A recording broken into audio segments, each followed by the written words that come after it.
pagi. Sehat semua anak-anak hari ini. Semoga kalian semua dalam keadaan sehat, tiada halangan suatu apapun. Pagi ini kita akan belajar bersama menambah wawasan kita tentang perubahan masyarakat Indonesia pada masa penjajahan.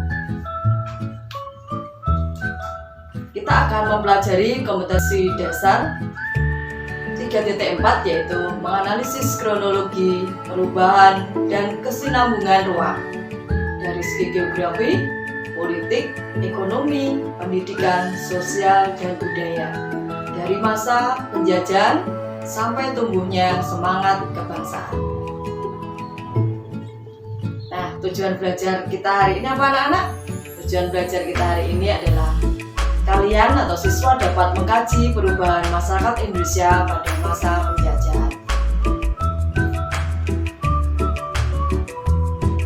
Baik, perubahan masyarakat Indonesia pada aspek geografi, ekonomi, budaya, pendidikan, maupun politik akibat terjadinya kolonialisme dan imperialisme di Indonesia terdiri dari dua perubahan, yaitu yang pertama perubahan pada masa kolonial barat dan yang kedua adalah perubahan masyarakat pada penjajahan Jepang.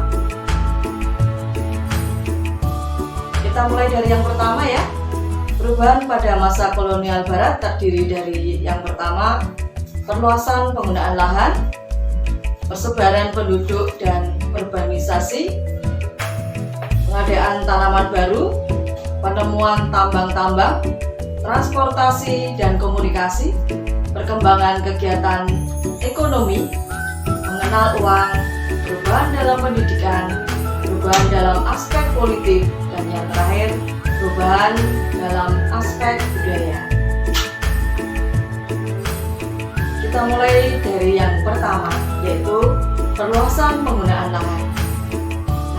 Penambahan jumlah lahan untuk tanaman ekspor dilakukan di berbagai wilayah di Indonesia. Lahan perkebunan di Indonesia dikembangkan oleh pemerintah kolonial dan juga perusahaan-perusahaan swasta. Berhektar-hektar hutan dibuka menjadi lahan. Yang kedua adalah persebaran penduduk dan urbanisasi. Nah, anak-anak, pada akhir abad ke-19, yaitu pada masa politik etis, masih ingat? Penduduk melakukan transmigrasi. Tujuannya apa transmigrasi? Yaitu untuk menyebarkan tenaga kerja murah di berbagai perkebunan di Sumatera dan Kalimantan. Selanjutnya, munculnya berbagai pusat industri dan perkembangan berbagai fasilitas di kota menjadi daya dorong perkembangan kota-kota. Nah, urbanisasi ini terjadi di berbagai daerah di Indonesia. Ditemukannya area pertambangan ini menjadi penyebab daerah berupa hutan belantara ini menjadi ramai dan gemerlap. Nah, persebaran penduduk Indonesia terjadi di lingkungan nasional maupun lintas negara, misalnya di Suriname. Yang ketiga adalah pengenalan tanaman baru. Nah, anak-anak, pengaruh pemerintah kolonial barat salah satunya ada sisi positif, yaitu mengenalkan berbagai tanaman dan teknologi di dalam pertanian dan perkebunan. Nah, beberapa tanaman andalan ekspor dikenalkan dan dikembangkan di Indonesia.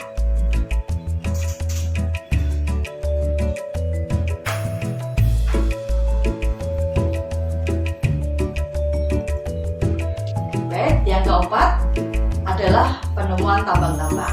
Nah, pada akhir abad ke-19 dan awal abad ke-20 dilakukan pembukaan lahan untuk tambangan. Nah, jenis tambangnya yaitu ada minyak bumi, batu bara, dan juga logam. Yang kelima adalah transportasi dan komunikasi. Sarana transportasi dan komunikasi yang dibangun ada jalan raya, rel kereta api, dermaga, dan juga untuk sarana komunikasinya berupa jaringan telepon. Nah, akibatnya mendorong mobilitas barang dan jasa yang sangat cepat.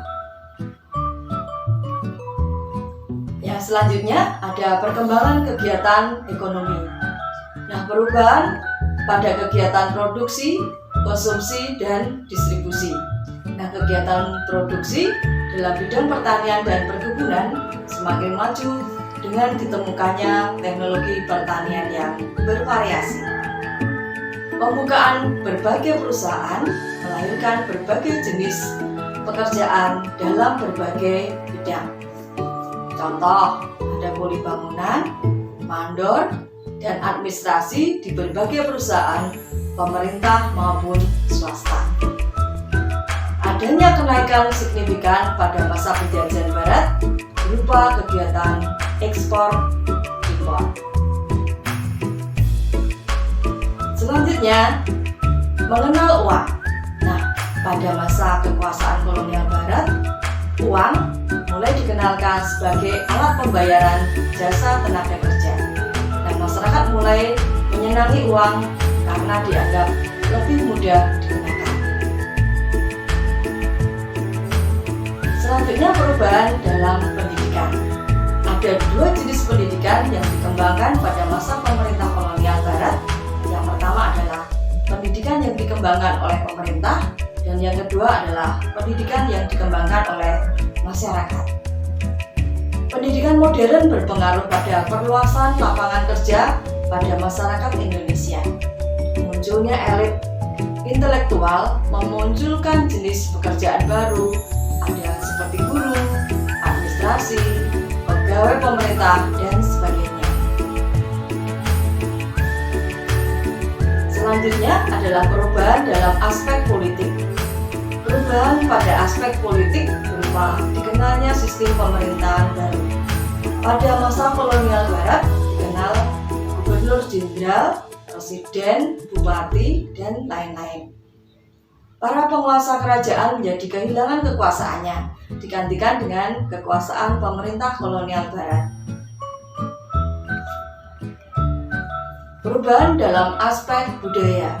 Perubahan dalam aspek budaya terjadi dalam seni bangunan, tarian, cara berpakaian, bahasa, dan teknologi. Nah, pengaruh yang lain ini berupa penyebaran agama Kristen di Indonesia.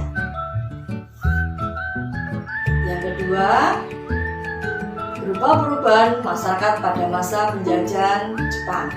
Jadi kalau tadi masa kolonial Barat, sekarang kita akan membahas tentang masa penjajahan Jepang. Perubahan yang terdiri dari perubahan dalam aspek geografi, perubahan dalam aspek ekonomi, perubahan dalam aspek pendidikan, perubahan dalam aspek politik, dan yang terakhir adalah perubahan dalam aspek budaya. Kita mulai dari yang pertama, yaitu perubahan dalam aspek geografi.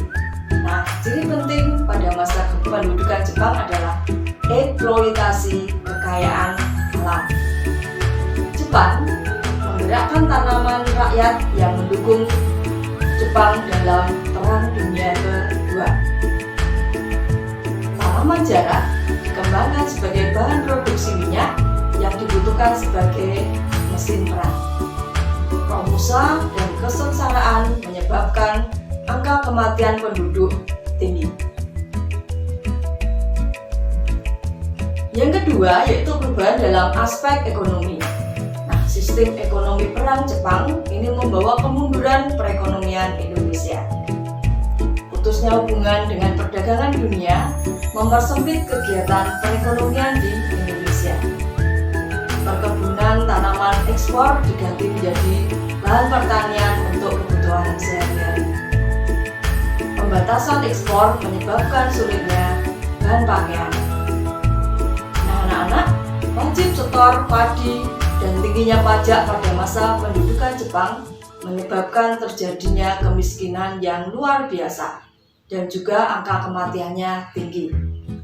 Contohnya di Kabupaten Wonosobo, Jawa Tengah, angka kematian mencapai 50%. Munculnya penyakit sosial seperti gelandangan, pengemis, kriminalitas semakin berkembang. Yang ketiga berupa perubahan dalam aspek pendidikan. Nah, kegiatan pendidikan dan pengajaran menurun. Contoh, jumlah gedung SD menurun dan gedung sekolah lanjutan juga menurun. Kegiatan perguruan tinggi juga macet. Nah, anak-anak pengenalan budaya Jepang di berbagai sekolah di Indonesia mulai digerakkan. Bahasa Indonesia menjadi bahasa pengantar di berbagai sekolah di Indonesia, sedangkan bahasa Jepang menjadi bahasa utama di sekolah-sekolah.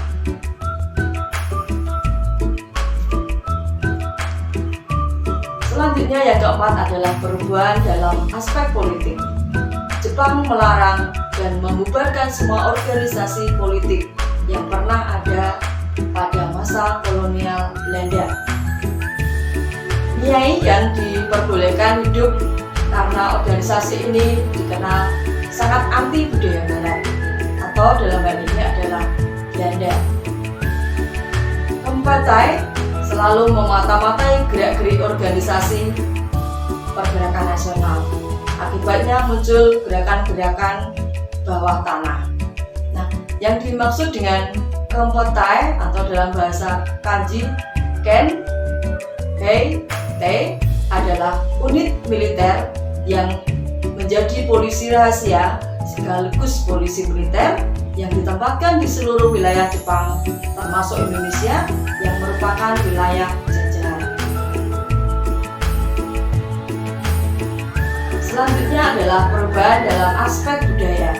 Nah, Jepang berusaha menjepangkan Indonesia. Ajaran Sintoisme diajarkan pada masyarakat Indonesia. Salah satu pengaruh pada masa kependudukan Jepang adalah kebiasaan menghormat Dewa Matahari dan menyanyikan lagu Kimigayo. Hal ini menimbulkan perlawanan di berbagai daerah.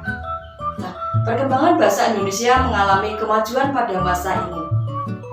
Pada tanggal 20 Oktober 1943, atas desakan beberapa tokoh Indonesia, didirikan Komisi Penyempurnaan Bahasa Indonesia.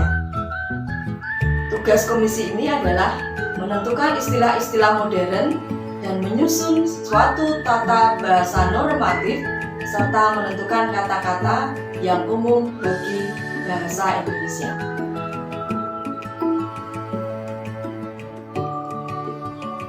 Demikian anak-anak untuk materi pada hari ini. Semoga menambah wawasan kalian. Silahkan kalian juga dapat mempelajari dari buku IPS yang ada di sekolah kalian dan juga buku-buku lain yang menunjang materi ini. Demikian, terima kasih. Jaga kesehatan selalu, salam sehat dan tetaplah semangat belajar. Terima kasih.